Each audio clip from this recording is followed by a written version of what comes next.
இப்போ தேங்காய் பால் செய்கிறதுக்கு கொஞ்சமாக தேங்காய் வந்து மிக்சியில் சேர்த்திருக்கேன். அது கூட கொஞ்சமாக பொட்டுக்கடலை சேர்த்திக்கோங்க. ஏலக்காய் இருந்தால் போட்டுக்கோங்க. நான் வந்து ஏலக்காய் பவுடர் சேர்த்திருக்கேன். இப்போ இது வந்து கொஞ்சமாக தண்ணி ஊற்றி நைஸாக அரைச்சி எடுத்துக்கலாம். அரைச்சி வச்சிருக்கக்கூடிய இந்த தேங்காய் விழுது வந்து இந்த மாதிரி ஒரு பாத்திரத்தில் ஊற்றிக்கோங்க. அதுக்கப்புறமா இதுக்கு தேவையான அளவுக்கு வந்து வெல்லம் வந்து சேர்த்திக்கோங்க. மிக்சி ஜாரில் நம்ம தேங்காய் அரைச்ச அந்த தண்ணி வந்து இருக்குது.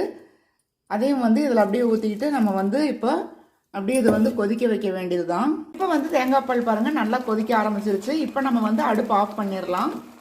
இப்போ பருப்பு சேவை தாளிக்கிறதுக்கு துவரம் பருப்பு ஒரு 4 ஸ்பூன் அளவுக்கு எடுத்துக்கிட்டு மஞ்சத்தூள் போட்டு வேக வச்சு எடுத்துக்கோங்க. வானிலையில் வந்து உளுந்தம் பருப்பு, கடலைப்பருப்பு, கடுகு எல்லாம் தாளிச்சதுக்கப்புறமா இந்த பருப்பு வந்து அதில் கொட்டிக்கோங்க.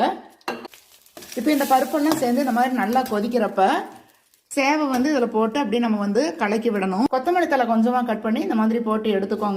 இது வந்து வெள்ளை சேவை, பருப்பு சேவை, தேங்காய் பால் இதே மாதிரி நீங்களும் ட்ரை பண்ணி